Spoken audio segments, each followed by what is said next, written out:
Hello and welcome to the 13th week of Cheap Weekly Thrills. For those who don't know, Cheap Weekly Thrills is where I browse Steam, find a game that's for $5 or less that's been released within the past week, and I give it a quick little preview for those who are interested in finding a brand new game that they haven't haven't played before, looking for a little bit of new experiences than playing their Fallout 4s or their Left 4 Dead 2s or, anything else.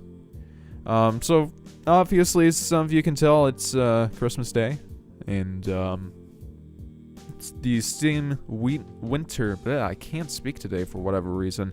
The Steam Winter Sale is going very strong right now. Lots of great games out there right now. Lots of deals going around. And we'll find our way down to the under $5 section. We'll do the release date. And for this week, we'll be playing a game called Pipes Racer. Pipes Racer is a racing game with time attack events through pipes. Avoid obstacles and lasers. And for some of those who had the keen eyes to notice, I actually have already purchased this. Long story short, I recorded a Cheap Weekly Thrills already, and just as I was ending, I found out that my audio recording laptop had not recorded the first half, which I'm pretty mad about. So hopefully I'll be able to get that fixed in the future, maybe getting a new laptop, getting a audio recording device, just anything. Probably right now that is what I'm looking for is a Zoom H6, so I can just run audio straight to it. But anyway, the developer and publisher of this game is Mad Mag Store, not Studio Store. Interesting little name. So I'll just kind of pause that there. Pipe Racer. Yeah, here it is. Pipe Racer has got a deal going on for this next week up until December 30th. It is 20% off for $4 instead of its usual $5. It was released December 23rd, and Steam normally has a little sale that goes on for the first week that games have been released. So yeah, if you grab this game within the next couple of days until I believe Saturday, you can save yourself a nice shiny little dollar that you could probably spend at your local vending machine. System requirements don't look too bad. It's AMD dual core. Memory not bad. Yeah. So I'm going to give this a test. I'm saying that in quotation because I actually have played the game. So I'll just give this a little cutting point, and I'll see you guys in just a few seconds. Hello and welcome to Pipes Racer, the game that you play time attack events at a fast rate through pipes. And starting off, as many of you like to know that I have a weird obsession of checking out settings prior to starting a game. You can use a controller, but not through the settings select, so it's a little bit weird. It's not a big deal. Just make sure you have your controller and keyboard ready for when you're playing this game. Sound, music, different controller modes for different sets of keys. Your traditional thing. The other thing that's noticeable for me is that it's not full screen, so I'm a little bit sad about that, but to each their own. Some people might not necessarily like the whole full screen mode, and other people might. So, yeah. So I'll give a couple of rundowns. Well, I'll give a couple of playthroughs of the first few levels to kind of show you guys where this game is coming from. So the game that I was equating this to is kind of like a temple run style of game, where you kind of sit on like a rail system, and you're expected to every once in a while try to very sporadically, very quickly just adjust your joystick to get out of the way.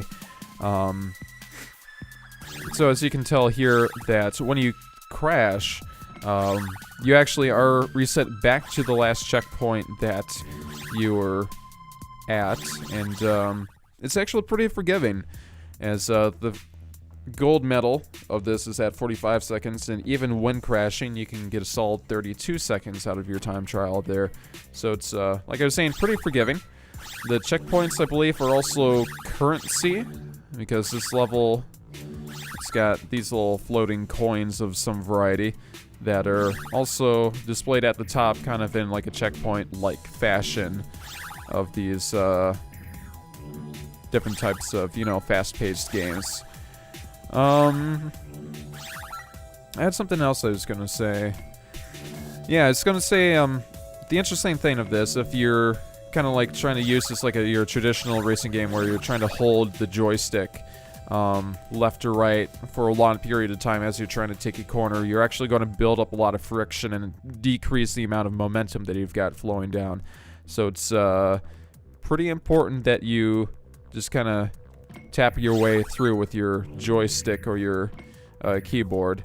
The other interesting thing is the checkpoints are actually easily missable. So if, as you can tell, they're just kind of floating in the middle there. And like I said, you can sometimes avoid them by complete accident. But the worry is that if you miss them, that obviously if you have a accident right before the next checkpoint and you still haven't picked one up, you could go back quite a ways, and that might be pretty problematic. So yeah, at this point, I'm basically playing this all by luck. I'm having very little interaction, which, you know, can be a plus or a negative, depending on what kind of game you're looking for. If you're looking for just a little game to play for the moment being, you know, kind of a casual game, so be it. I mean, I totally understand. The one thing that you guys did probably catch that I wasn't able to make reference to in time, apparently if you hit the same exact obstacle multiple times, it may actually break. So you can just, if you're just hitting the same thing and you're having to struggle to get through it, I think they're, again, pretty forgiving in that manner. So I think later in this game they'll introduce different buttons, which I'm not completely sure. I'm not completely knowledgeable on what all the key bindings are in relation to the controller. So I believe Y, if you hold it as you're coming up to a laser, you can actually jump through it and not be obliterated. Really? I only got 31 seconds there. I thought that was a clean run. Nope, never mind. Apparently I can't do that. But anyway, as you're noticing, this little currency here, you can actually save up to buy different types of marbles. As you can tell in the last playthrough that I did, that you guys probably did not see, or rather will not see, I was able to get up to about, 26, and I got this little special ball. So actually, I was questioning if the different types of skins were directly coordinated with the types of trophies that he got. So for instance, if you got a gold on level 1-1 with the first ball and then move to the next skin, will it still be the same? And it turns out, yes, fortunately. Otherwise, you would have to... The replay value would be quite a bit more on this game. However, that would be a lot more irritating for a lot of players. As you guys can see, as I've been kind of dragging the ball against the wall to try to avoid some of these obstacles, it's definitely increased my friction, and it's kind of a problem. So, I'm not sure if I'm going to be able to make it at time. It doesn't necessarily look like it. Yeah, nope. Bummer. Anywho, oh, I guess I'm playing another one. I'm just gonna stop that and go back to the home. So, for those watching, that is Pipes Racer.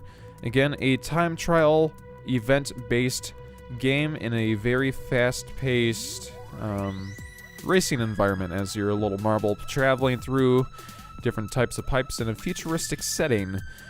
Make sure you avoid obstacles and lasers, because those can be a problem, and they'll add time to to your score, and that's not great.